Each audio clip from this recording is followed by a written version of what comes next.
After having high hopes in the nation's capital, Jordan Poole ended up lowering his play and also the life expectancy of many DC residents. We the smoothest. Look, we gotta bring all this sauce coming to DC. Here at the Dirty Bucket, there are two unknowns. First, or why this buffoon right here still hasn't changed staring to starring yet. Or look, who the hell's staring at Alfonso Rose? It's been an ongoing issue. I'll take the L. I'll hold the L. The L can sit on my lap, dude. I don't care. And the second unknown is Jordan Poole. Flashback. More to go here in quarter one. Jordan Poole for 3 off. Wow, trying to get it in time. He does to Amaruin. Nope.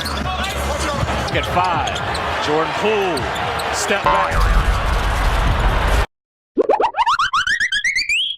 He needs some milk. 2,000 years later. On two straight possessions that really were important on the fourth. As Stu mentioned, 96-89. Perfect. But Jordan Poole out on its feet. Poole on its way. Got it! They're playing basketball. This man is the most confusing man I have ever encountered in my 31 years of captivity in Wizards fandom, dude. I have never seen a player with such boom or bust status. Listen, at one point, I was calling for the government to intervene, dude. I was calling for them to intervene because it was getting out of hand. The White House is a couple blocks away. As a citizen, I have rights. Of this beautiful country, I have rights, and what we went through, cruel and unusual. I wouldn't wish that on anybody. I wouldn't wish that on your stepfather, your friggin' gardener, your. In this video, I'm gonna take a closer look at all the options the Wizards have with Jordan Poole this offseason. You know what I mean? This is my third video on Jordan Poole, and hopefully my last. So if you enjoyed the video, please like and subscribe. I can't say that enough. Alright, let's get on with the video. So Jordan Poole arrived here in DC and he was hyped to be the next star. James Harden, Gilbert Arenas, blah blah blah, yada yada yada. Y'all already know what happened. I'm not. Every one of your favorite content creators dropped a video shitting on this man. So, and rightfully so, because this man averaged at one point 15.6 points per game this season at a career low, which hasn't been done since his breakout 2020 season. He had horrendous shooting splits, especially in the beginning of the season, and going on to the midway through the season, shooting 30% from the three-point line, which is the lowest since his rookie campaign. At one point, before the All-Star break, this man was averaging 16 points on 36% from the field. 36! Scoot Henderson activity! But things started to change, and there were a couple of reasons for that. Wes Unseld Jr., who was let go, he did not put Jordan Poole in the correct position to be successful. Jordan Poole, who was sharing a backcourt with Tyus Jones, who was the primary ball handler, and Jordan Poole started playing off ball, of which we saw that he wasn't clearly nowhere near the level of play that he was accustomed to in Golden State. As the season progressed, we started putting the ball more in Jordan Poole's hands. And once Jordan Poole started dominating the ball and also started being the initiator in the offense, we saw a brand new side of this man, a guy who actually has some creativity to him in the playmaking abilities department. So before Jordan Poole committed treason here in the nation's capital, that was in the first half of the season. Because in the second half of the season, I'm not saying it was a complete 360, dude. Like, he was a good guy again.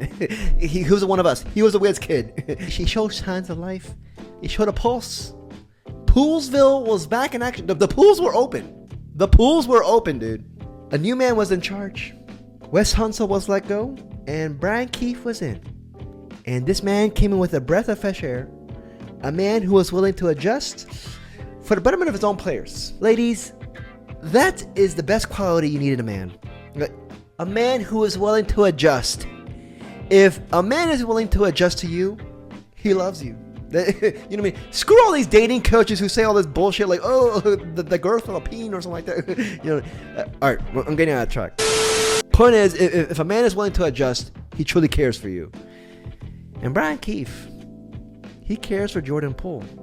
This is what he said earlier in the season. Obviously he's been great. This has been, something that we envisioned when we put the ball in his hands. We have complete trust in him to make decisions for himself and for his teammates.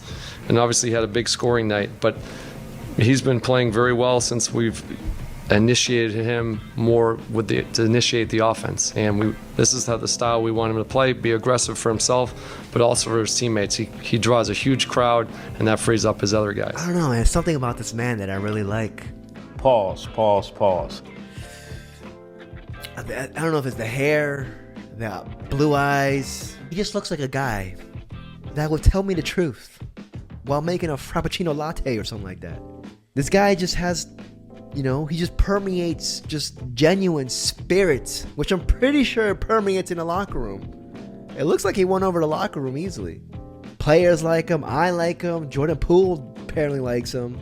Because this man, after Brian Keefe sent his ass to the bench originally, after the All-Star break, where he started flourishing, he started coming in with that six-man mentality, coming in, and also, he came in and he was being the primary ball handler for the second unit.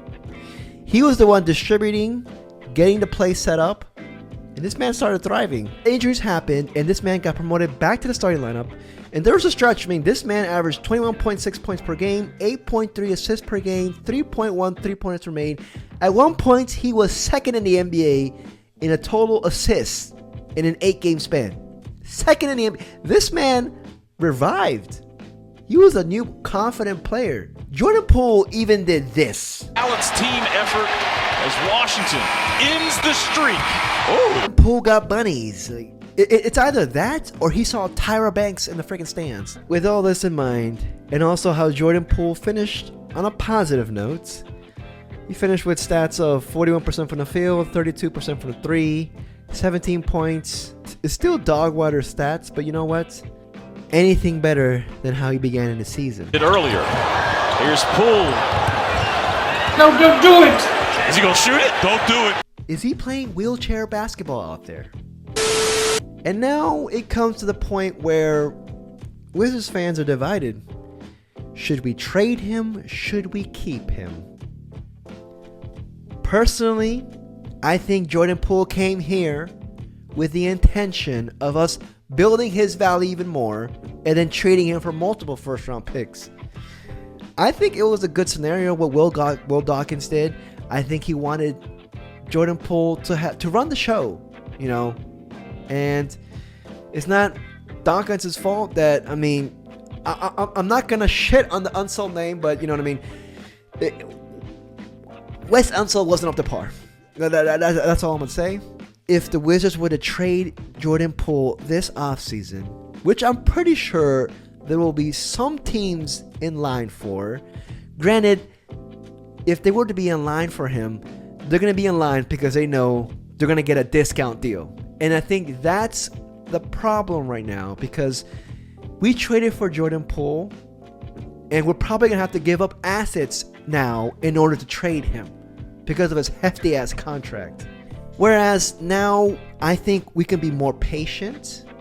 We can give Brian Keefe a whole offseason to build with Jordan Poole, to adjust to Jordan Poole even more. I don't know what the hell he could do to adjust more, but he can adjust more to Jordan Poole. And who's to say Jordan Poole doesn't break out next season? I'm all for a good comeback story, dude. And I wouldn't count him out just yet. There are teams now that I've seen online that would be interested in him, like the Brooklyn Nets, Charlotte Hornets, the Utah Jazz, a team who I think he could actually be really good with in Utah. Jordan Poole's only 25 years old. He's going to be 26 next season. The man is just now entering his prime, and I think he is just now finding his identity as a basketball player. He danced around this new aspect of his game of playmaking, which I think he never had the opportunity to do it in Golden State, and obviously here in the Wizards. So the only thing I can wish from the Wizards is one thing. To draft the best player available. I think it would be a huge mistake if the Wizards were to go out there and draft a player just so that he can fit well next to Jordan Poole. I mean, like, Who's to say Jordan Poole doesn't get traded in the trade deadline next year? You have to draft, especially in this freaking weak-ass draft that we got. We got to get the best player available. That's the only thing I want. To trade or not to trade? Please let me know in the comments what you guys think. My opinion, I say we keep the man. I would love to keep the man and give him a second chance. Give him a second chance here. And who knows? What if he balls out? Averages 25 points per game, especially if Kyle Kuzma is traded. And, you know, he's a freaking, you know, borderline all-star. He even started playing some defense. He started playing some defense towards the end of the season last year, dude. Jordan, I thought there was no D in Jordan. I thought it was Jorban. You know what I mean? Like, this man plays no D. But for some reason, Brian Keefe, those blue eyes came to work. If you stare into Brian Keefe's eyes for longer than 4 seconds, dude, your last name will be Keefe too as well. Chief Keef. Chief Keef is back in action, dude. But yeah, do let me know. I made this video because I would love to see what everybody's thinking about whether to trade him or to keep him. If you enjoyed the video, please like and subscribe. I can't say that enough. Until next video, until next report, peace, y'all.